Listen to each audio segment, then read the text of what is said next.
The Zhou Dynasty stands as a testament to the enduring spirit of Chinese civilization. Spanning over 8 centuries, it is a period that has left an indelible mark on the cultural and historical landscape of China.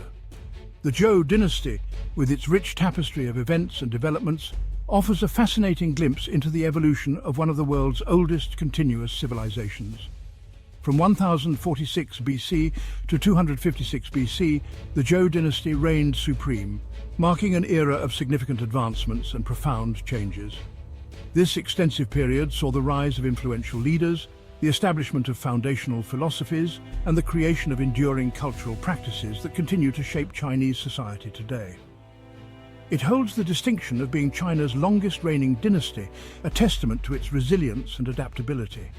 The Zhou dynasty's ability to maintain power for such an extended period is a reflection of its sophisticated political structures and the effective governance strategies employed by its rulers.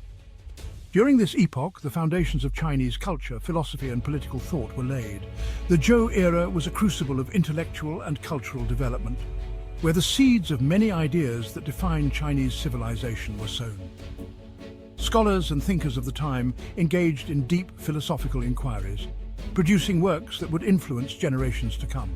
The Zhou era was a period of profound transformation, witnessing the rise and fall of empires, the birth of influential philosophies, and the development of enduring cultural practices. It was a time of both great turmoil and remarkable achievements, where the interplay of conflict and creativity led to significant advancements in various fields. The birth of influential philosophies, such as Confucianism and Daoism, during the Zhou dynasty, marked a turning point in Chinese thought. These philosophies provided frameworks for understanding the world and human behavior, and their impact can still be felt in modern Chinese society. The development of enduring cultural practices, including rituals, festivals, and artistic expressions, also took root during this time. These practices not only enriched the cultural fabric of the Zhou dynasty, but also laid the groundwork for traditions that continue to be celebrated in China today. From the establishment of the Mandate of Heaven, which justified the rule of the emperor as divinely ordained, to the chaos of the Warring States period, the Zhou dynasty offers a captivating glimpse into a pivotal period in Chinese history. The Mandate of Heaven became a central tenet of Chinese political philosophy, influencing the legitimacy of rulers for centuries. The Zhou dynasty's legacy is not just a series of historical events, but a rich narrative that continues to resonate today. Its influence can be seen in various aspects of contemporary Chinese life, from political systems to social values. The Zhou era's contributions to governance, philosophy, and culture have left an enduring imprint on the Chinese identity. The dynasty's legacy continues to resonate today, influencing everything from political systems to social values. Modern Chinese political structures and cultural practices still reflect the principles and ideas that were first articulated during the Zhou dynasty. The architectural styles, ceremonial traditions, and social norms of contemporary China bear the unmistakable imprint of this ancient era. To truly understand China's present, one must delve into the rich tapestry of its past, beginning with the remarkable story of the Zhou.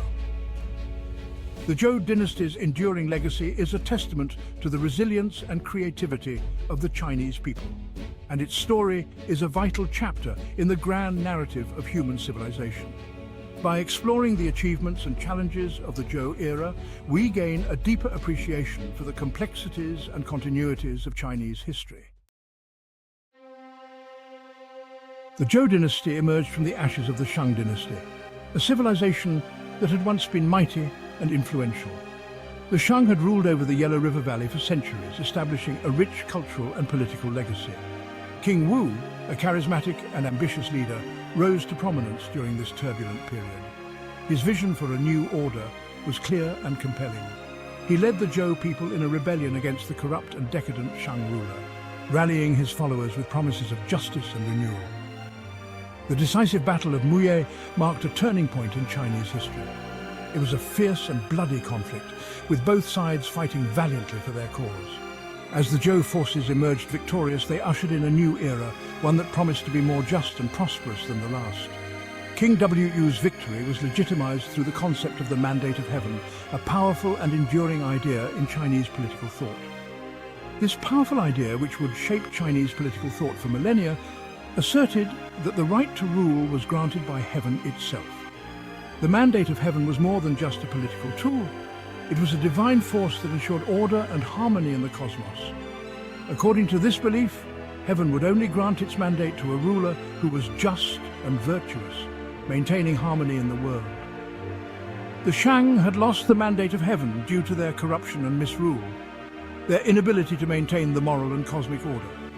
In contrast, the virtuous Zhou were now destined to govern, seen as the rightful rulers who would restore balance and justice.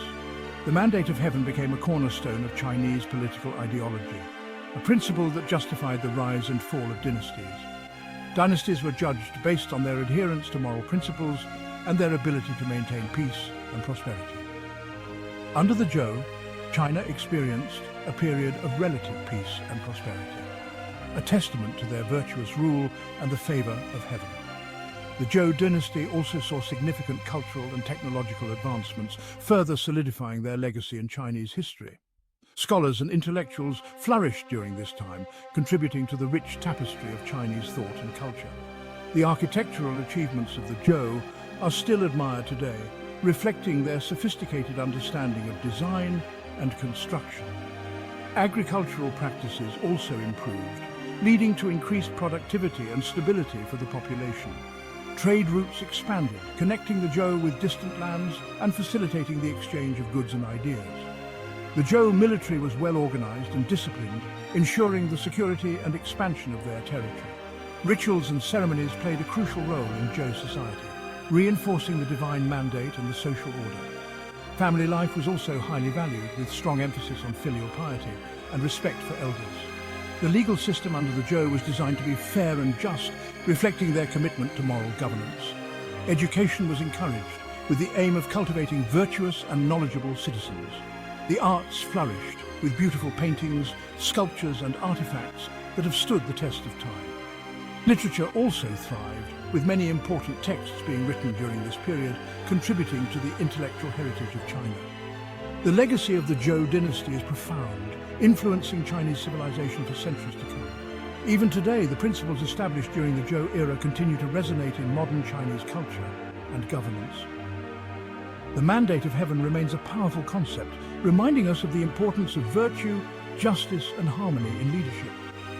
As we reflect on the story of King Wu and the mandate of heaven, we are reminded of the enduring legacy of these ancient principles. To consolidate their rule over the vast territory they had conquered, the Zhou implemented a feudal system. This decentralized system of governance involved granting land and titles to loyal supporters, who in turn swore allegiance to the Zhou king. These regional lords, known as vassals, were responsible for governing their territories, collecting taxes, and providing military support to the king when called upon. The feudal system initially brought stability to the Zhou realm. It allowed the Zhou kings to maintain control over a vast territory by delegating power to trusted allies. However, as time passed, this system also contained the seeds of its own undoing. As vassal states grew in power and influence, they became increasingly independent and assertive, challenging the authority of the Zhou court. Fragmentation and decline. The rise of the Eastern Zhou. The decline of the Zhou dynasty began in the 8th century BC, marking a pivotal shift in Chinese history. The once powerful Zhou kings gradually lost control over their vassals, who became increasingly embroiled in regional conflicts and power struggles. This period of decline is often referred to as the Eastern Zhou, as the Zhou court was forced to relocate eastward to the city of Luoyang after being driven from their original capital. The Eastern Zhou period is further divided into two sub-periods, the Spring and Autumn period, from 771 to 476 BC, and the Warring States period from 475 to 221 BC. These eras were characterized by increasing political fragmentation, military conflict and philosophical ferment, as the old order crumbled and new ideas emerged to fill the void. The Spring and Autumn period, a crucible of change. The Spring and Autumn period, named after the influential chronicle Spring and Autumn Annals, witnessed a dramatic escalation of conflict and intrigue among the Zhou vassal states. This era, spanning from approximately 771 to 476 BCE, was a time of profound transformation and upheaval in ancient China. The chronicles meticulously recorded the events, capturing the essence of a society in flux. As the Zhou king's authority waned, regional powers vied for dominance, engaging in constant warfare and diplomacy. The weakening of central power led to a power vacuum, where ambitious warlords and regional leaders sought to expand their territories and influence. Battles were frequent, and alliances were as fragile as they were strategic. Diplomats played crucial roles, negotiating treaties and forging alliances, only to see them shattered by the next conflict. This era marked a departure from the earlier period of relative peace and stability as the bonds of the feudal system continued to fray.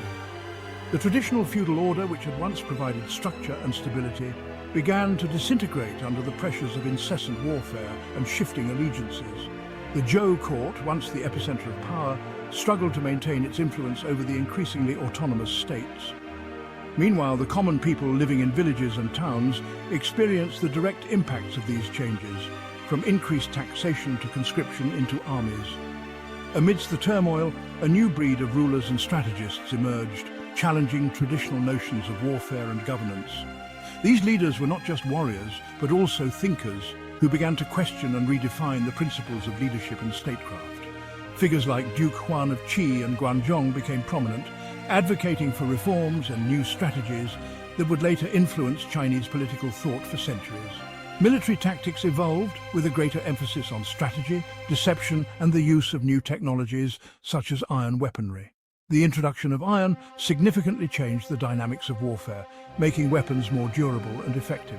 Armies became more sophisticated, employing complex maneuvers and psychological tactics to outwit their opponents.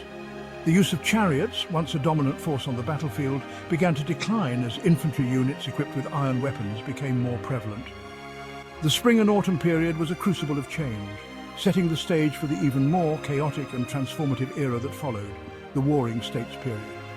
This subsequent period would see the complete dissolution of the Zhou dynasty's remnants and the rise of powerful states that would eventually lead to the unification of China under the Qin dynasty. The innovations and shifts that began during the spring and autumn period laid the groundwork for this monumental transformation, making it a pivotal chapter in Chinese history.